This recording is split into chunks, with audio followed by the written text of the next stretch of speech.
So, welcome everybody to the Game Changers seminar of Odyssey.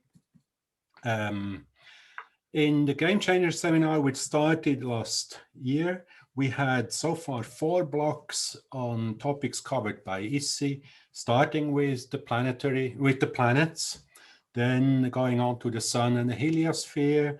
Then we had a block on astronomy and astrophysical missions and game changer missions. And recently we had a block of Earth observation game changer missions. Now we're approaching the end of that series. And like in a stretto part of Bach fugue, we are revisiting each of the blocks with a single talk. And in the next 4 weeks, today and the next 3 weeks. Today, I am very happy to welcome Professor Stamatios Tom Krimigis for his talk on the Voyager missions as a game changer. The full title is In Search for the Exit from the Heliosphere, the Odyssey of Voyagers 1 and 2 interstellar missions starting in '77 and up to this date.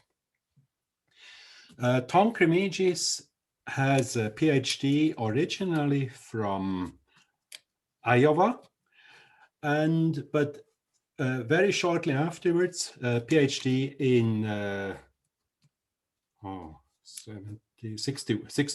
65, and shortly afterwards in 68 he moved to the APL, and he has been at the APL ever since until he became chief scientist in 80. Department head in 91 and emeritus in 2004. He is also at the Academy of Athens, where he resides currently. Tom has been flying instruments or participating in instruments flying to all of the 9 planets, the 9 classical planets, the 8 planets and Pluto, starting with Mars mission in 65 and ending with New Horizons to Pluto in 2015. He's also participating in Parker Solar Probe, launched in 2018. So he has a career of 55 years in space instrumentation and space exploration.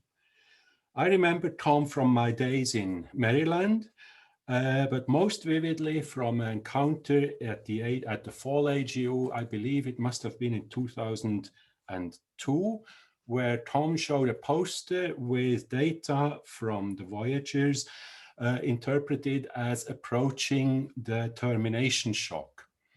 I discussed with Tom and thought, well, this might be a solar transient coming by or something.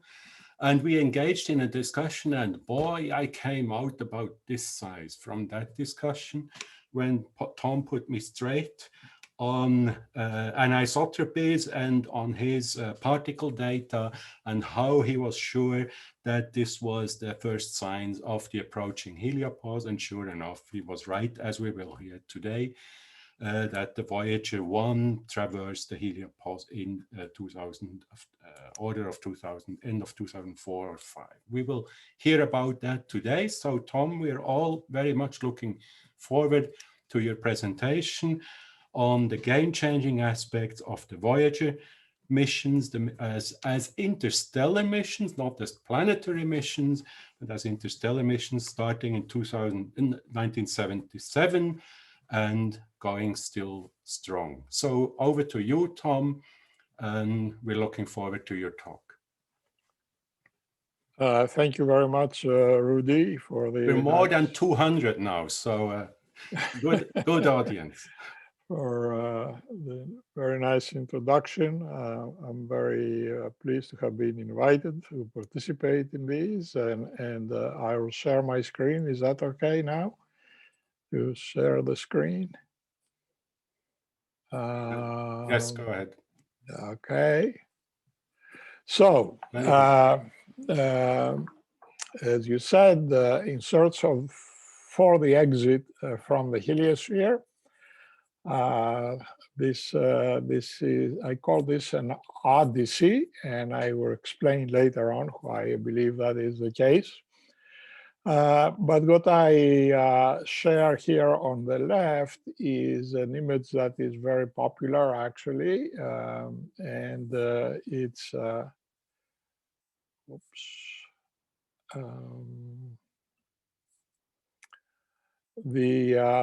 It depicts the motion of the solar system with respect to the local interstellar medium, and you can see from the arrow the direction in which it is moving.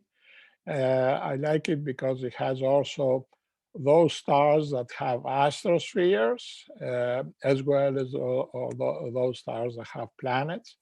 And everybody, at least our astronomer friends, tell us that we are at the edge of this local interstellar cloud.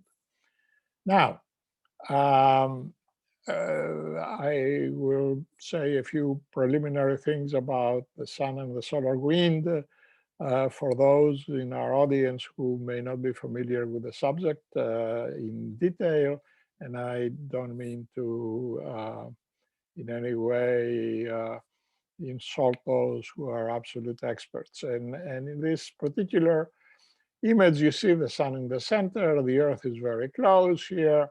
And you can see the theoretical view, of course, of what we thought was the heliosphere with the termination shock, the solar wind, the heliopause, and a potential bow shock, which most people believe doesn't exist. But what I wanted to point out is where Voyager 1 is now, clearly in this image outside the heliopause, and Voyager 2 also outside, but a little closer. The distances are somewhat awe-inspiring. Voyager 2 today is 152.3 astronomical units from Earth. And the signal from Voyager 2 with the speed of light takes 21 hours and 6 minutes to get to us. And the distance, of course, in terms of billions of kilometers, if anybody cares about that, is nearly 23 billion. So, of course, the galaxy is full of cosmic rays. We all believe that's where they come from. Many of them get into the heliosphere, as you can see here indicated. And we, of course, know directly about the solar wind simply from the venerable Soho spacecraft and the many movies from the sun that show the active solar wind. And anybody who is doubting that it exists can look at these images and say, wow. So that kind of sets the stage. And what I want to do next is to go and tell you about the trajectories of the spacecraft.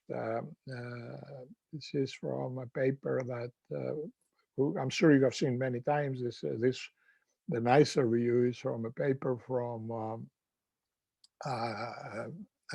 Rob Decker and I, an American scientist, some years back.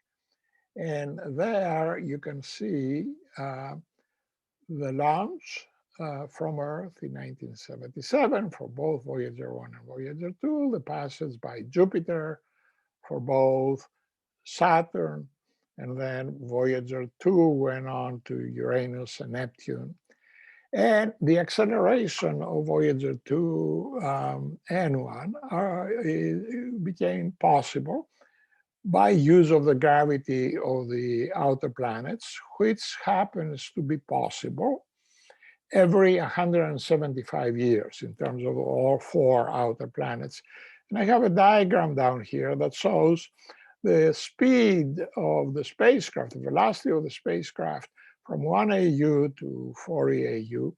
And the pink line, you can see at launch, we were gone at about 36 kilometers per second. Then we dropped because of solar pullback to about 10, but then the gravitational pull of Jupiter pulled us up by about 15 kilometers per second. And similarly, Saturn, the decrease, of course, in velocity was less the farther out we were. Then we went by Uranus, and then Neptune. In Neptune, we came out with a lower velocity because we decided to go over the pole of Neptune so we could get to Triton. But at that distance, it didn't really matter. The dashed line is the escape velocity from the solar system. And as you can see, it's a little over 7 kilometers per second. So any spacecraft that exceeds the escape velocity, of course, then will never get back. Will never be pulled back by solar gravity. Now, the spacecraft, this is a view that I particularly like simply because it gives a lot of detail. It's a very accurate view. That's what one needs to do this kind of exploration. And in yellow, you can see the instruments that are currently participating in the interstellar mission. And you can see the cosmic rays here, the plasma subsystem. Down here, the low energy charged particle detector, the magnetometer boom, and this is not yellow, but it should be, is the plasma wave antenna. So those are the instruments that we have, and these are the teams. And I'm sure most of you know all of these teams. We had the plasma science instrument that was built at MIT. Unfortunately, it's not working on Voyager 1 anymore. It's only on Voyager 2, and John Richardson takes care of that. Cosmic ray from Caltech at Stone, the magnetometer at Goddard. Now it's Szabo is the current PI, and Len Burlaga is the principal person doing the analysis. The low energy charged particles at Johns Hopkins APL, and the plasma waves at the University of Iowa. This then is the set of instruments that we use for the interstellar mission. I thought I would show you a historic picture, at least that's what some people say. See this bunch of people at the front steps of the Jet Propulsion Laboratory. It's you may not recognize anybody, but I'll help you here, at least for the instruments that are of interest. Here is your speaker. Here is Herb Ritz, who has left us. He was the original PI on the plasma instrument. Robbie Vaught, who was the original PI on the cosmic ray instrument. Ed Stone was a project scientist. Yeah, I don't know if you recognize Norm Ness. Look at his hair. We're talking about 1972. And the teams were selected in 1971. So this year, for those of us who have managed to live this long, we're completing 50 years in this program. And there are other of the PIs, and several of the people here are from the management of the Jet Propulsion Laboratory. The program manager was Bud Surmeyer. He's already gone by now. But that's the team. And we started out by the name of MJS-77, Mariner, Jupiter, Saturn, because the original plan was to only go and investigate Jupiter and Saturn, plus the fact that most people in those days didn't know how to build a spacecraft that was going to last even a couple of years. This one was being planned for 4 years, let alone for 43 plus years. Nobody knew how to do it then, and nobody knows how to do it now. But then eventually the name came to become Voyager. Now this is a we want to dive into the data. We're very proud of this plot of the data from the low energy charged particle instrument. This is 150 to 200 keV ions. And the scale here is logarithmic. White is Voyager 1, blue is Voyager 2. And you can see that at 1 AU, this is, look at the scale here, 1977 through 2020. Okay, so the intensities of ions in the planetary medium kept dropping and dropping and dropping. And by the year 2000, we were scraping the bottom. We're getting to the range where the background of the instruments was being reached by more than just ours. And then about 2001, 2002, things began to move up, as if there was a source beyond the spacecraft, way away from the sun. And you can see, of course, what happened here. There was a big increase.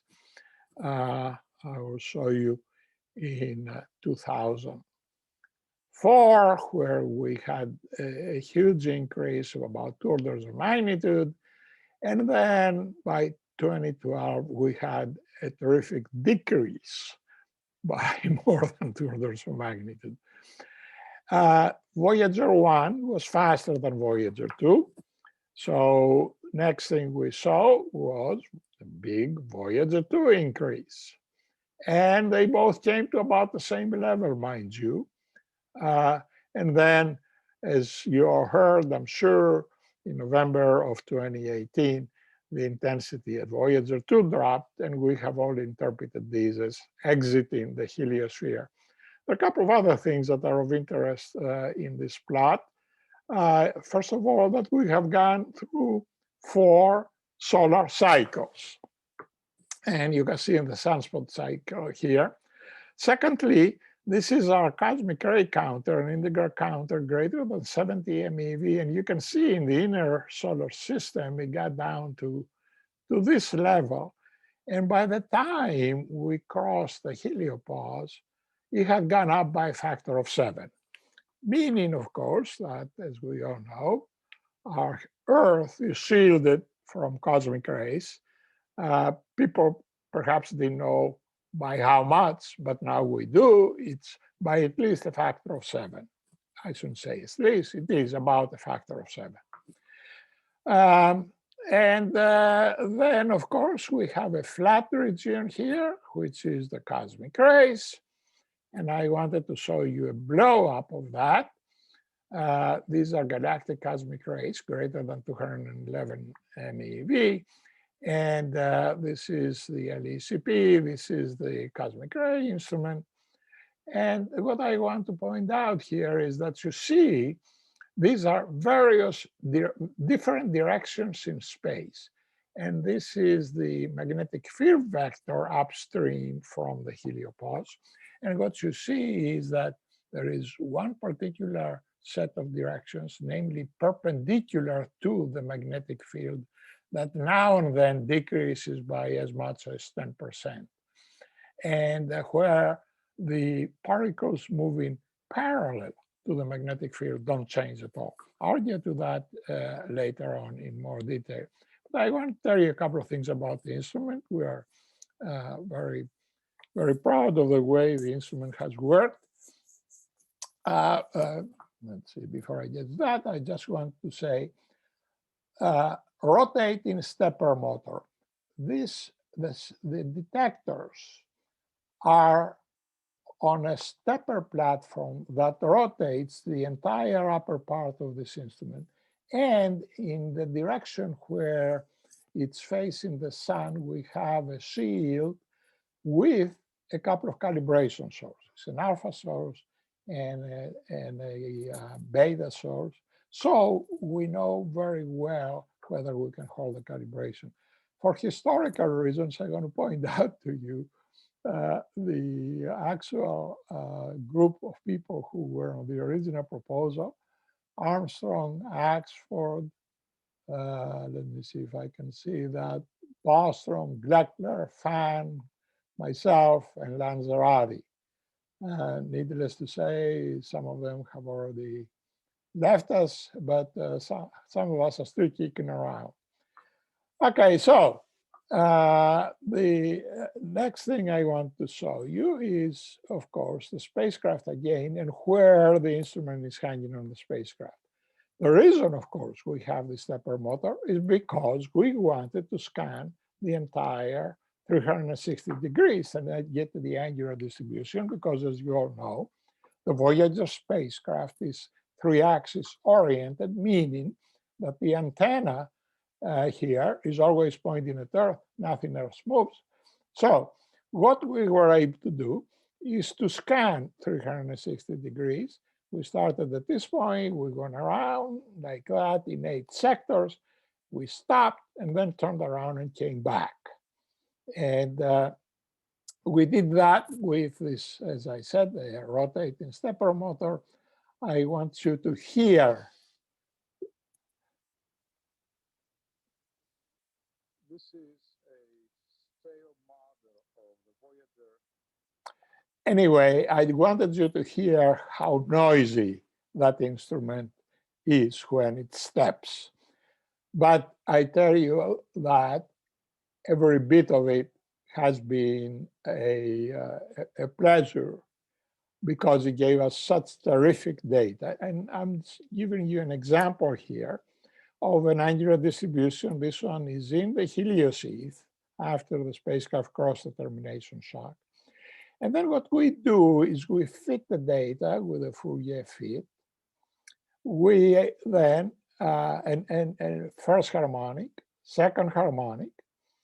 And then when you work out the mathematics, you find out that if the second harmonic is very much smaller than the first, and you can see the difference here is at least something a factor of 10 less, then the velocity of the medium, the velocity of the medium in this case being the solar wind, is proportional, is actually equal to the velocity of the particle times the amplitude of the anisotropy divided by 2 times gamma plus 1, where gamma is the spectral index. And you see, we measure gamma, we measure the anisotropy, we know the velocity of the particle, and this way we can measure the velocity of the solar wind.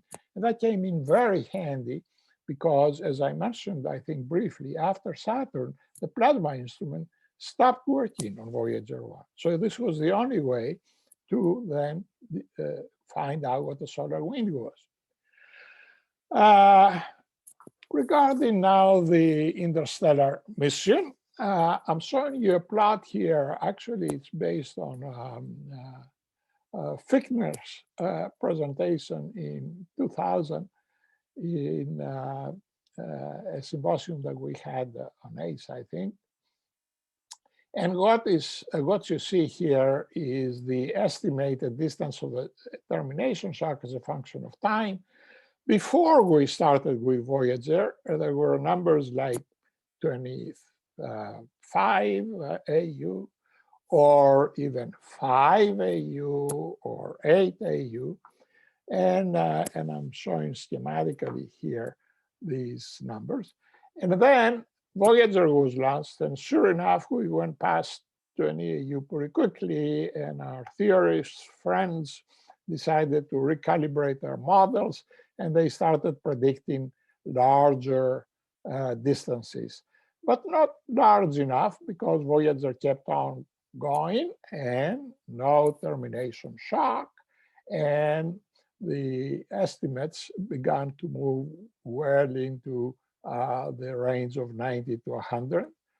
And finally, as you all know, as I will tell you, we crossed at 94 AU the termination shock.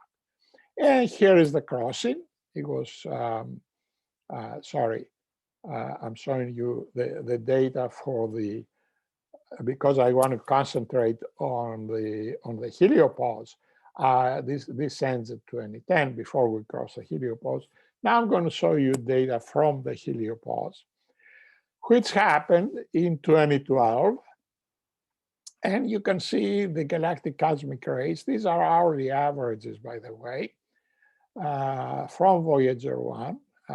And you can also see the heliosphere ions from 50 keV on down, as well as 30 keV, 35 keV electrons. And you can see also that the galactic cosmic rays going up in steps. It began to increase a few AU, a couple of AU before. Then apparently it almost got to the interstellar, interstellar galactic, I should say, value.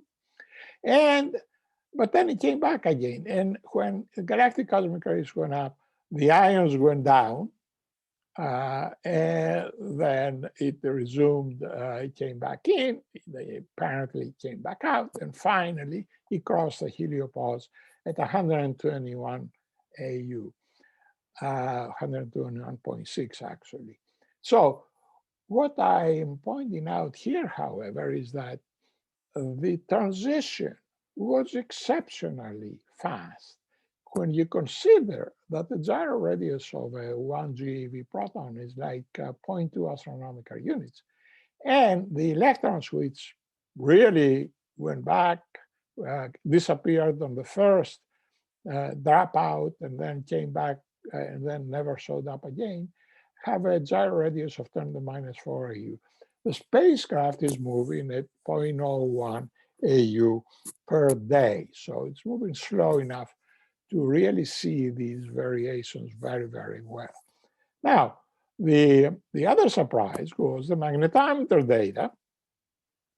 And I'm sort of scaling this on the same plot.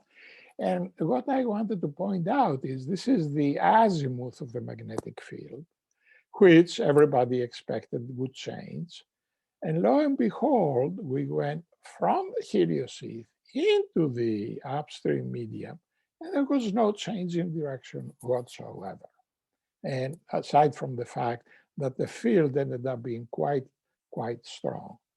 So the predicament that we were faced with, and you might have heard about that at the time, well, are we in or are we out?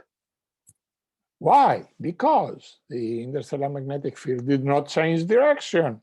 And everybody knew that theory had told us, and the observations from starlight had told us that the interstellar magnetic field had this direction, whereas the solar spiral was like that.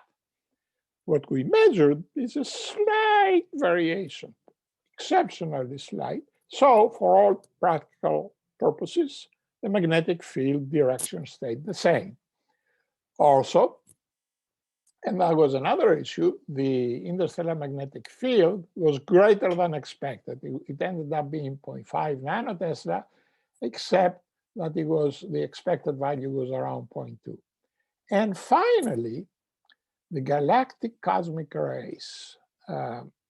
This is really something.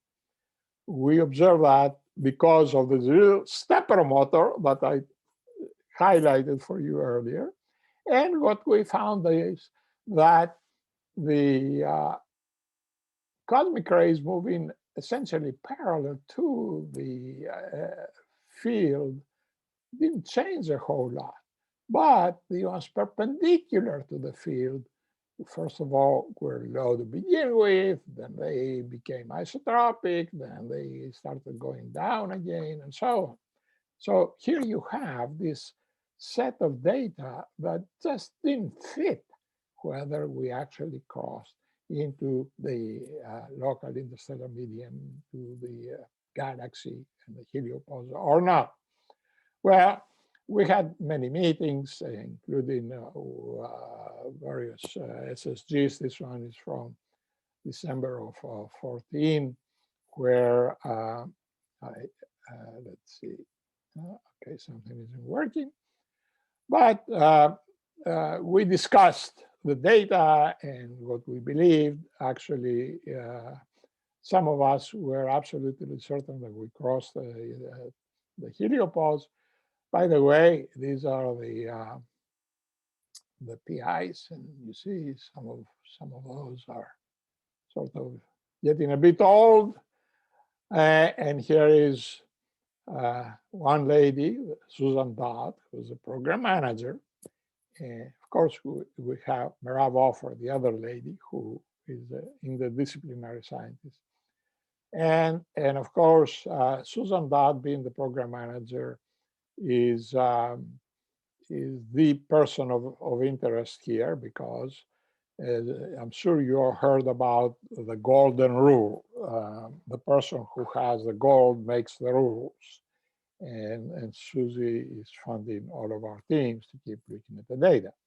Okay, now let's get into some of the physics. And this is just the heliosheath from Voyager 1. These are the energetic ions. This is the spectrum. Down here is the velocity, the radial component of the velocity that we deduced from the Compton jetting anisotropy. Because again, I remind you, we didn't have a working plasma instrument, and this is the tangential velocity. And you can see that we got to a point where the velocity went pretty close to zero. I'll speak about that in the next slide. But the other thing that I want to point out is that when you look at the pressure, the ion pressure, even at greater than 40 keV, was greater than the pressure of the magnetic field until the time when we began to approach the heliopause. And you can see the beta. The beta was ranging from 1 to as much as 100 times. Here's a detail of that, and it's what I pointed out before, that whenever the magnetic field went up, the pressure in the energetic ions went down until the very end. So we had a stagnation region, we had a constant tangential flow, this is about 40 kilometers per second, and high beta plasma and diamagnetic holes. Now, in this publication, we had also pointed out that we plotted the direction, the rate from the sector looking towards the sun and the sector looking away from the sun. And I guess maybe I shouldn't have shown you that immediately. These are just count rates. And you can see that initially there is more coming away from the sun, but eventually there's more going toward the sun. And just to make it even more clear, if you look at the ratio of these two directions, you find out it's greater than 1, and then eventually it gets to a point where it's near 1, and then it becomes a negative. What does that mean? It means that we have outflow, as we expected in the heliosheath from the solar wind, however diminished in velocity, but but then for several AU, in fact, like 10 or 11 AU, we had inflow. Who expected that? Well, here is what we made of that. Again, I'm repeating the data here. These are the cosmic ray data and the angular distributions that I pointed out before. These are the ions and their angular distributions. I'm going to get to that in more detail later on. But do note, please, that we have what look like pancake distributions upstream from the heliopause and near pancake distributions even at the time when we had these dropouts. The magnetic field is here. So we thought that what this was an indicator of was a flux intersection stability. If you look at the book of Garnett about the Chargy, there is a very detailed description of that. And in short, what happens is that you take a interstellar flux tube, and remember now, it's pretty strong magnetic field. B² over 8 pi is from 0.5 nanotesla. and it's called plasma. So it's, and then it moves inward. As it moves inward, it becomes populated with the hot ions in the heliosphere. These are tens of keV ions. The hot ions in the heliosphere inflate this, and eventually it's pushed out. So that is what is called the flux interchange instability. We thought that there's a very good case that that is what is happening at this boundary with the heliopause.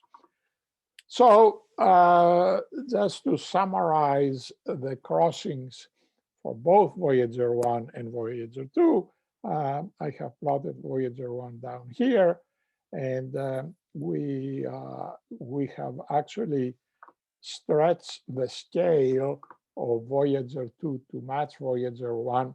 And what you see here is, in terms of distance, is the same. It's nearly 3 AU before and after crossing the heliopause. So I showed you this before in, again, the cosmic rays and the two incursions.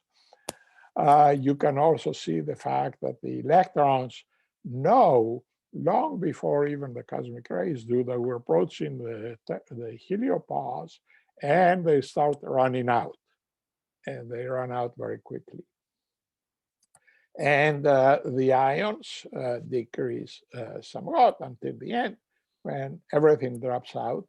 But there is some ions that appear in upstream from the heliopause.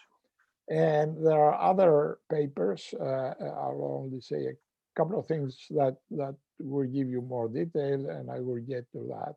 But remember, I want to remind you again, the gyro radius of a galactic cosmic ray is like 0.2 AU in a 0.5 nanotesla field. These transitions were within the hour. And it's a very, very sharp boundary. And the electrons, of course, are the ones that saw it first and found the exit and ran out. Now, John has done a very nice plot, John Richardson, of the Voyager 2 plasma data in the heliosphere as a function of radial distance. And you can see the parameters, the flow energy, the density, the temperature in the solar wind. Then we go through the termination shock. The energy drops precipitously. The density increases somewhat, but not enough until the very last minute. And the temperature, of course, increases as the plasma gets heated in the heliosphere. But it's not, as we know, a lot of that energy goes into pickup ions. Now, it is difficult to determine what the density is upstream. Fortunately, we have the plasma wave instrument.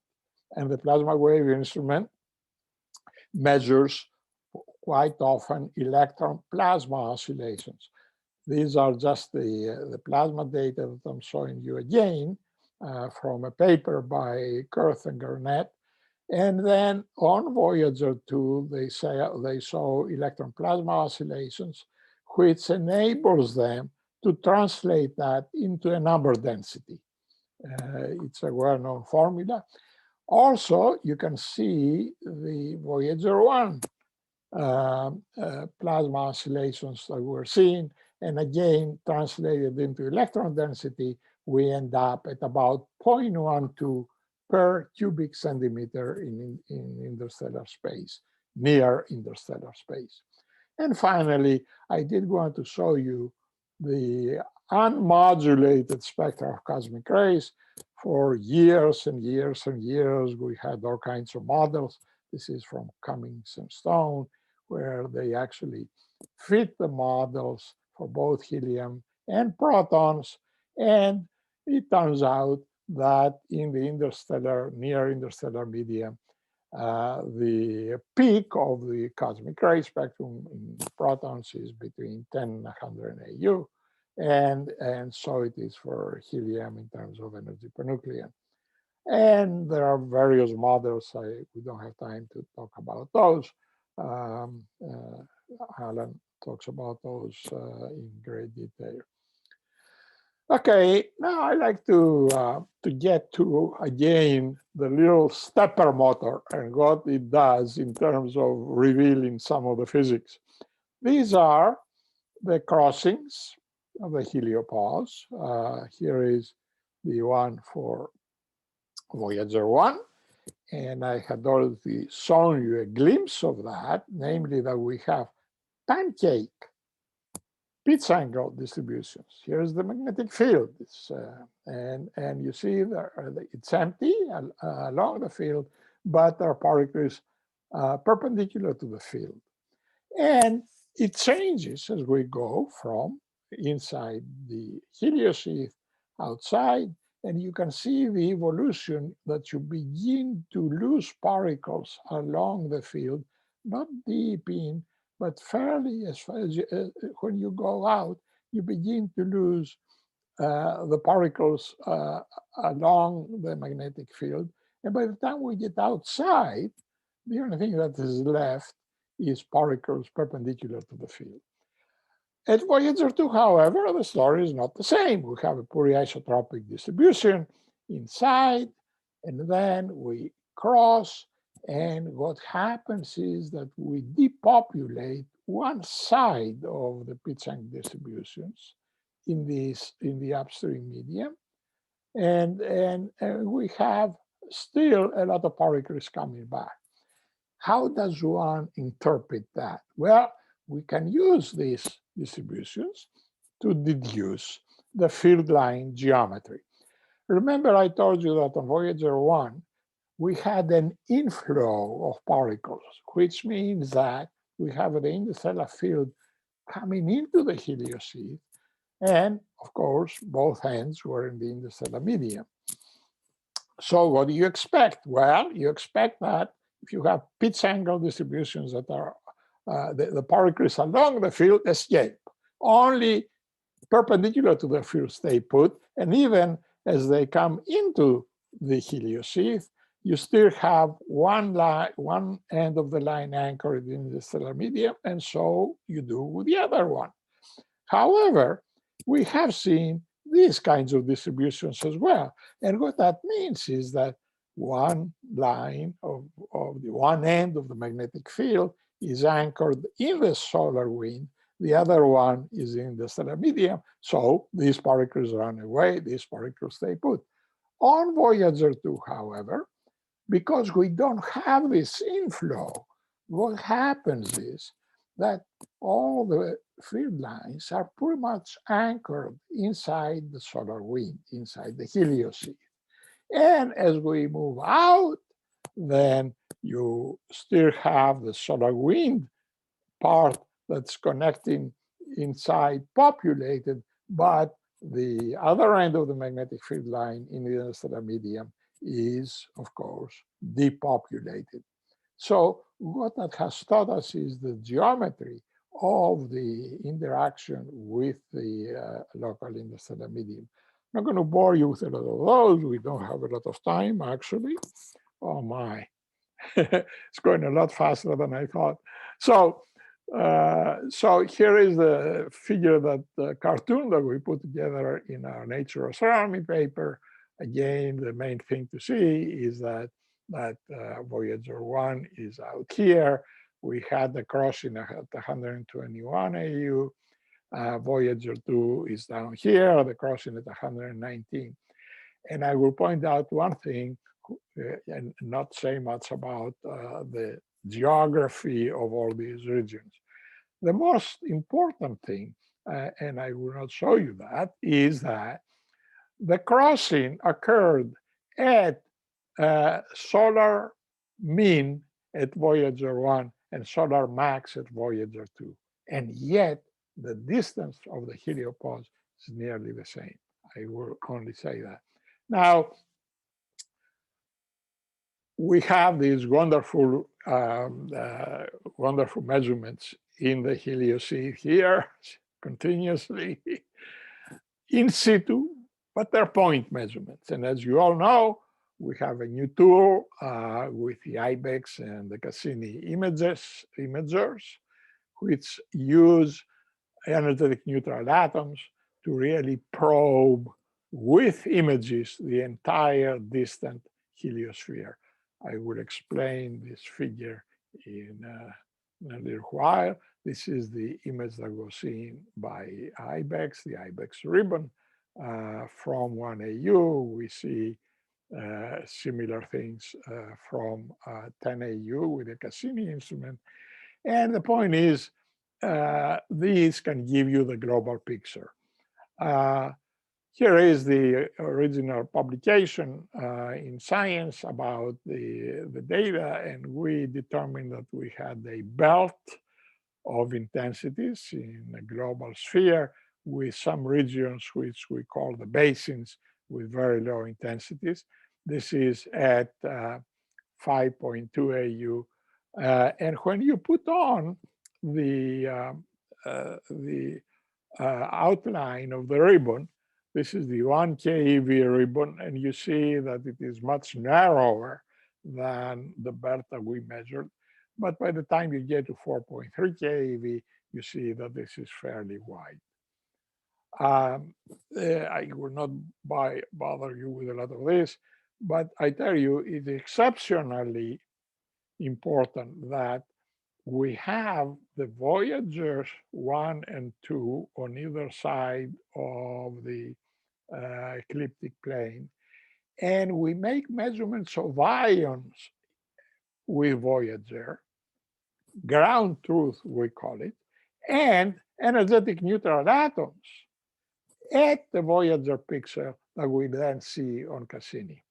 And one of the things that we did with Cassini is to look at the various energy ranges of the entire heliosphere. And this here is the anti-nose direction. Here is the nose direction. This is the intensity. This is at 5 keV. This is at 35 keV. And as you can see, the intensities are not all that different. Furthermore, when you look at the spectrum, again, the image here says it all, the spectrum is softer in both of those directions, but they don't differ much. If you look in the direction of V1 and V2, they're pretty close. And then in the opposite direction from the nose, you still have the same spectrum, you still have the same slope, and the basins are also similar. What do we make of this? Well, what you see here before your eyes is the evolution of the sunspot cycle.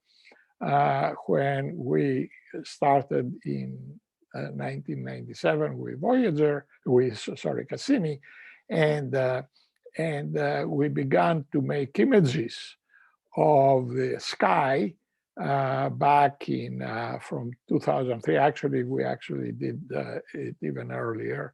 And then we, of course, stopped when Cassini hit the atmosphere of Saturn.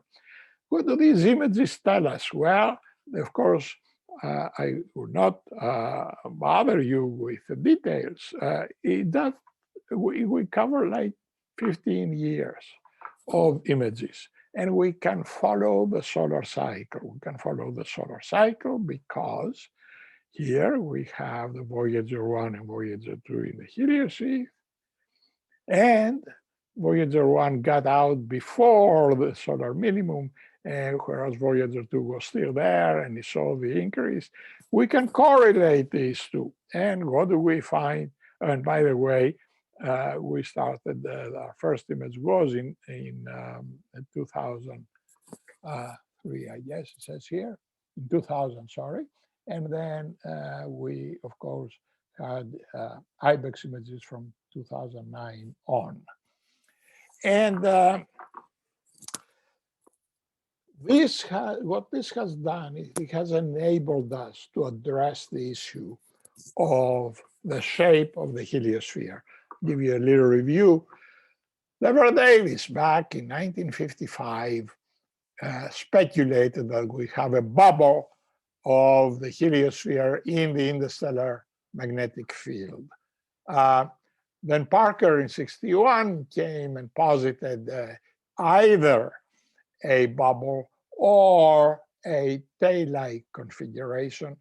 I'm running late, so I will go faster. And I will concentrate on the Parker A and B '61. Now, a magnetosphere-like model in the '60s was very popular, and by and large, it was adopted. But we didn't have any data. It was popular because the only thing we knew was the magnetosphere, and it had the tail. And why shouldn't the heliosphere moving through the interstellar medium also have a tail? Well, now we have data. Now we have magnetic field, we have pressures, we have the whole bit. And if you look at these numbers. The expected pressure of the interstellar magnetic field to the plasma was about 0.28. But in fact, the real pressure is about 2.5. I don't know if you can see that or not. It's 2.5. So 2.5 as opposed to expected 0.28. What does that mean? That the magnetic field, the interstellar magnetic field dominates, and therefore this is the model that Parker says would produce a tailless heliosphere. We came up with a combination of data. This is what we proposed by the NASA back in 2017 in Nature Astronomy. Actually, the IBEX flow data are estimating a similar kind of bubble, but maybe it may be elongated to 220 AU plus or minus 110, and the IBEX high in the same ballpark. There is now a consensus that is developing, and this is a model that you are recognized by Merav Ofer that also says that the magnetosphere may have a central bubble and some wings. And I believe that, and of course, you know, there was some issue with IBEX, but the IBEX energies are not very high, and the emission from the tail direction can only go so far. There's extinction effects. I will only comment on a couple of other things. First, that I borrowed this slide from John Richardson the other day, where he has summarized some of the conundrums. The heliosphere thickness is 28 AU from Voyager 1 and 35 AU for Voyager 2. Every model talks about 50 or 70 AU. Why is that? And there are various considerations, such as this, charge exchange, and so on. What about anomalous cosmic rays? Remember where we were talking for the last, I think, 35 years about the acceleration region for anomalous cosmic rays, and the models say it's at the termination shock, where we showed some of the Voyager data, which unfortunately are not fully in the literature yet. And I want to show you this figure that goes from 95 past the termination shock and past the heliopause. And it shows the data plotted in terms of total energy. You say, why is that? Because everyone agrees that the anomalous cosmic rays are singly ionized. And so Q equals 1.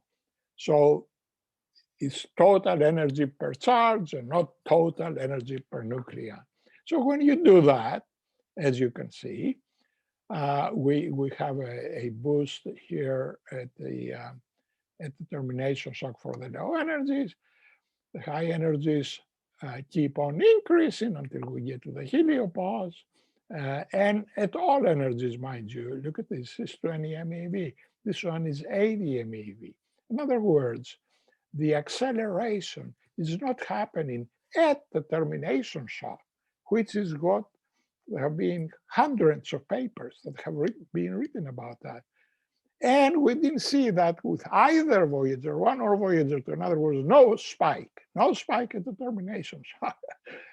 Actually, it's in the heliosphere where the acceleration takes place. And I wanted to show you what happens beyond the termination shock. This is from a paper by Garnett et al. That just came out in January in UpJ. You can see the electron plasma oscillations here, which of course gives us a measure of the density, the magnetic field, the cosmic rays, the cosmic ray direction. And I just wanted to play for you one of Garnett's and Kurth's favorite about the electron plasma oscillation and how you can actually hear the plasma waves and the translation into a density. So we have continuous measures of the density. Finally, okay, I will skip that because I'm running out of time. In our judgment, the all heliosphere model has actually ended. and the bubble is where it's at. And I always get the questions, well, where we stop receiving measurements from Voyager 1 and 2, actually. And the problem is that the power of the battery that powers the spacecraft is decreasing. We started to deactivate the science instruments on Voyager 2 by decreasing the heater power. The cosmic ray instrument heater power was turned off last year, and just a week ago, the heater power, the supplemental heater power for our instrument was turned off on 23 of February. Fortunately, we're very pleased that from the data that we have seen, despite the 45-degree drop and almost 60-degree drop in another case, the instrument is still working and the stepper motor is still moving along. The last instrument will stop operating about 2027, and the spacecraft will be at a distance of 176 AU. So theory versus observations, and I'm finishing up, Rudy. The magnitude, 0.2 to 0.3, turned out to be 0.5 to 0.7. Acceleration at the termination shock for anomalous cosmic rays. Well, they're not. They accelerate the heliosphere. The heliosphere pressure, I didn't get into that. Heated solar wind dominates the pressure in the heliosphere, was the idea, but it's actually the superthermal ions that dominate the pressure. Galactic cosmic rays, fully isotropic. Well, long-term episodes of reduced isotropy perpendicular to B. Cosmic rays know which direction the magnetic field is pointing. And finally, this is, of course, debated by a lot of people. The shape of the heliosphere is more like a bubble than 120 than a tail. And summary, I'm not going to spend a lot of time on this. I have overrun my time, but I hope that I made the points that were most important and most significant. And I want to go to explaining the title, Odyssey. Oxford Dictionary says a long series of wanderings, a long adventurous journey. What it doesn't say is that you're not expected to survive some of these adventures. We lost communications with Voyager 2 when it was launched in '77 for about 10 days. We were beaten up by the radiation belts of Jupiter, and we only had a amount of radiation damage that was manageable. We avoided crashing into Saturnian rings and with only minor damage in 80-81. We passed unscathed through the Uranus system, avoiding any of the previous previously unknown rings. There were quite a few of those. We lucked out. Swung within 1,000 kilometers of Neptune's North Pole without any damage, trying to get to Triton, which we did. Live long enough to discover the end of the normal solar wind, the termination shock, in 2004 with Voyager 1 and 2007 with Voyager 2. We explored the Heliosphere and believe that we now have a bubble that moves through the galaxy.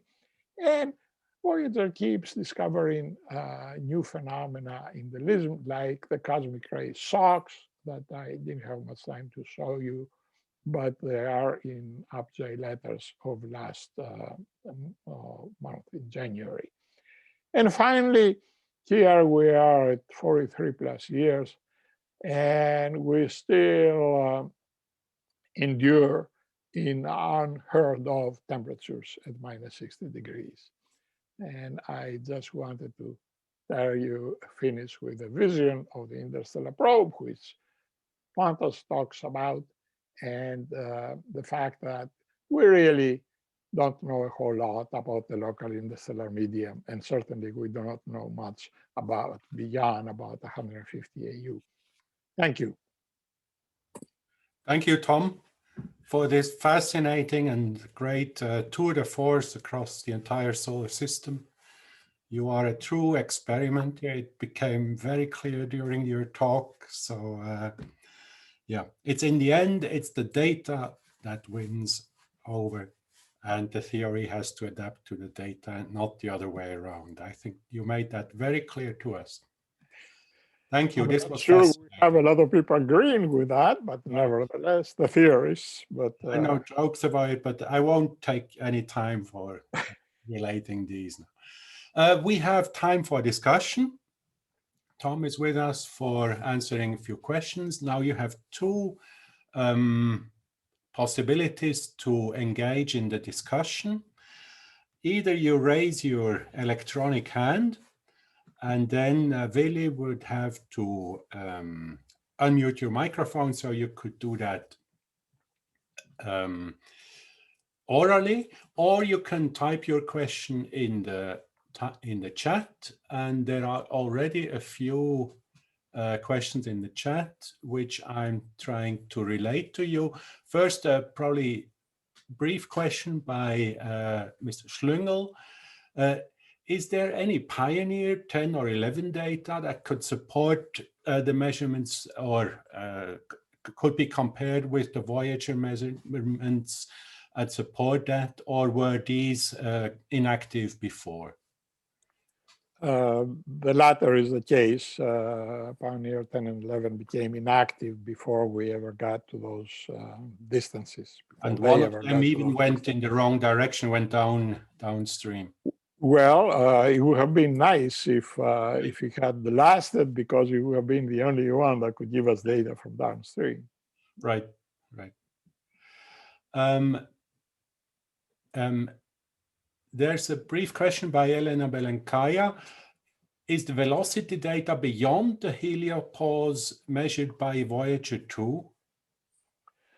No. Well, yes and no. The plasma instrument has a side-looking cup that in principle is looking at the direction of the interstellar flow, but the interstellar flow is fairly cold. Now, John has determined through parameterization that it may be as much as 30 to 50 degrees, 50,000 degrees, I believe. It may take rolls of a spacecraft to really catch the direction of the flow.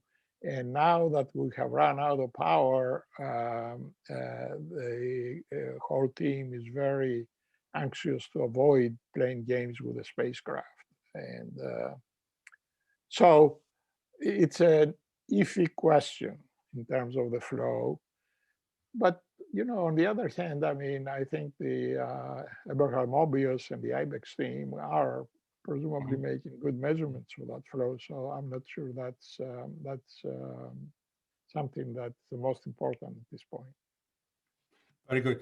Then we have a question in the chat from Drew Turner, which you already answered with one of your last slides. So we can skip that. It was about interstellar probe, which you addressed already.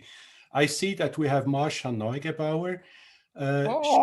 Yes, hello, Marsha. Hi, Marsha. Hi. Marsha types a question in the chat. It's not surprising that the direction, it's rather a comment than a question. It's not surprising that the direction of the magnetic field didn't change across the heliopause. At tangential discontinuities in the solar wind, the change in field direction is always parallel to the change in velocity because of the firehose instability. Since the velocity direction doesn't change across the heliopause, you wouldn't expect the field direction to change. It's not surprising that there was not change in the field. I think that's that repeats again. So firehose instability makes that less than a surprise than it was to some. Of course, people didn't predict the firehose instability, and they didn't predict flux interchange instability either. Yeah. So there is a lot of plasma physics that has to be delineated as to what exactly is happening at the heliopause. And Marsha is welcome to work on that. Great to see you, Marsha. Chuck Holmes has another brief comment. Tom, on your Odyssey chart, you forgot to include that NASA headquarters attempted to cancel the Voyager in 2000 and 2004. That was another threat. That is a very good point. And we fought tooth and nail to stop that. I won't name names, but I know that the person who was trying to do that soon left NASA headquarters. Let's go to the chat. Ladies first, we have a question in the chat by Isabelle Grenier. Willy, can you unmute her, please? Isabelle Grenier. All right, thank you very much. Thank you, Stamatios, for a very, very nice talk. We would appreciate to have the view graphs because they sum up all the Voyager 1 and Voyager 2 data so well. What about the cosmic ray, the galactic cosmic ray? Have you found some changes between Voyager 1 and 2 or along their way out? Because they're still trapped in the heliosheath, so they could still be in trouble with respect to the magnetic field orientation, given their gyro radii and so on and so forth. So have you found more or less uniformity or some slight differences between the two Voyagers? The best person to have answered that question would have been Al Cummings, but I have seen the work and what they have published, and they really find no differences between the Voyager 1 and Voyager 2 unmodulated spectra. And the gradient for the last 30 astronomical units is actually 0. In other words, the spacecraft goes out and there's absolutely no change in the galactic cosmic ray intensity. So, and in terms of the new phenomenon, that of anisotropies, which we have observed thanks to this little stepper motor, we have seen that on Voyager 2 as well, even though we're not that far away from the heliopause, only 2, 3, or 4 astronomical units. So as far as anybody can tell, things are pretty close for both Voyager 1 and Voyager 2, even though the two spacecraft are about 178 U apart, one the northern ecliptic, the other on the south ecliptic. Thank you. Okay, thank you. Another question in the chat, Roger Bonnet. Hi, Roger. We have a very prestigious audience today. Hello, can you hear me? Yes. Yes, I can hear you, Roger. How are you? I'm fine. It's nice to see you on my screen, frankly. I have a few questions which are of a general nature. But first of all, thank you very much for your detailed description of the heliosphere and its characteristics and its interaction with the sun and the solar system.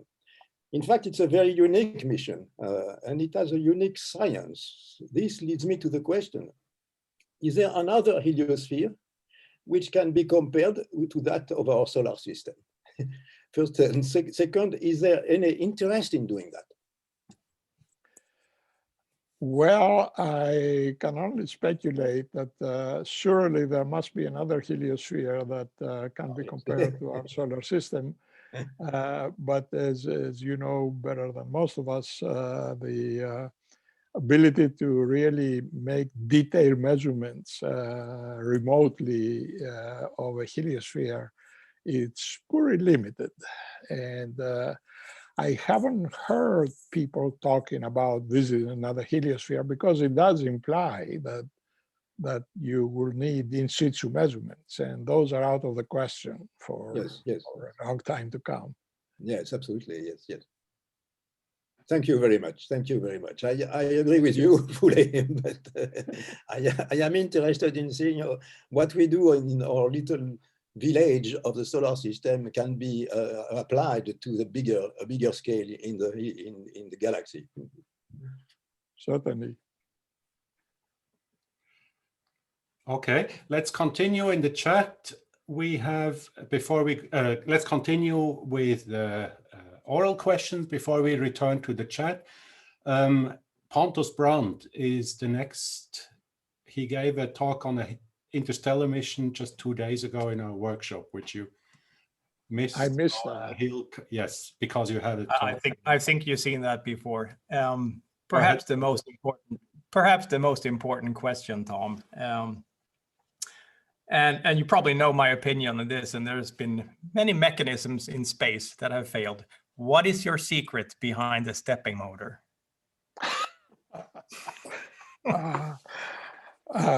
First of all, I have to tell you that all the our fellow engineers, none of whom are around anymore, said to me that I was really crazy. That what was going to happen is that we'll get into space and it will step for a while, and then we'll probably get stuck behind the shield that we had in Sector 8, and we'll never see anything again. We had begun to appreciate, though, by that time, the importance of making anisotropy measurements and all the physics that one could do by looking at the angular distributions, the pitch angle distributions. And so what do? I mean, we tested and tested and tested. We bought one of these things from a fellow that I found in California, a shop, and we tested the hell out of it. We went on a rapid test to 1 step per second for 500,000 steps. And then we opened it up and we found out that the dry lubricant was still there and it hadn't really clumped up or anything. So we decided, hey, let's give it a shot. And now because we only needed to go 250,000 steps for Jupiter and Saturn. And of course, by now we're over 8 million steps. And I tell you, this week, I was absolutely floored to see the stepper motor temperature drop to minus 60 degrees. And that sucker is still working. I can't believe it. It's amazing what instrumentation on Voyager is still working. Tape recorders are still working. It's unbelievable. I think that question is related to interstellar probe. Where is it? A new interstellar mission launched with today's technology, engine technology, could gain a lot of time in reach of the termination shock. How much do you think would that gain? I think didn't Pontus answer that question Yeah. a couple of days ago? Right, yes. A factor of 2, and if we're lucky, a factor of 3, maybe? Certainly not an order of magnitude, yes. Yes. Power well is still very deep, that's it. Verle Sturken has a brief question in the chat on the cosmic ray increase. The cosmic rays increase very suddenly at the heliopause boundary for Voyager 1. Is it known why this is so sudden? No. No. People expected that it would be gradual by just looking at the general radii of the cosmic rays. And I pointed that out. I mean, that was the first thing that we noticed when we crossed, on how sharp the step up was. So I don't understand that, but you're welcome to work on a model. Two brief question. No, one Pontus has put in the chat, it's 12 years right now to the termination shock. So that's the answer, 12 years, which I should have remembered from last Tuesday, sorry. And another brief question. Could you repeat where you got the stepper motor from? Yes, Schaefer Magnetics. Schaefer Magnetics. In Torrance, California. I visited Mr. Schaefer and we negotiated. We are starting to lose our audience. We were well above 250 and now we're still down at 150. So maybe we take a last question because that also relates to something I have been thinking about. If breakthrough starshot, you know breakthrough starshot, Tom? Yes, I've heard of it. Breakthrough starshot does anything, it should be able to explore the heliobubble. What would be the most important single instrument to carry to do this? Only one. I suppose a magnetometer. I would agree with that. Yeah. Yeah. Great. Thank you again, Tom. And thank you, everybody, for attending this fascinating lecture and participating in the discussion. Now, let me conclude by announcing the next three, the Stretto part of our fugue of Game Changer talks. The next three, next week, we have an Apollo talk by Jim Head, the Apollo Lunar Exploration Program, how increasing science capabilities resulting in a revolutionary new view of the moon. That's on the 11th, usual time. On the 18th, we have a Rossi X-ray Timing Explorer talk with Tommaso Belloni, astronomical talk, and we conclude this series of Game Changer seminars on the 25th with the last talk on Earth observation, wind and wave on the ocean surfaces, insight from the CFO-SAT mission with Daniele Hauser. So, thanks everybody for attending. Mind you, the talk has been recorded and it can be viewed in a couple of days or so. It will be staged on the ISSI webpage and can be viewed at your ease there and whenever you wish. Thanks, Tom. Thanks, everybody. Thank you, and thanks for the invitation. Stay healthy and stay fine, and see you around.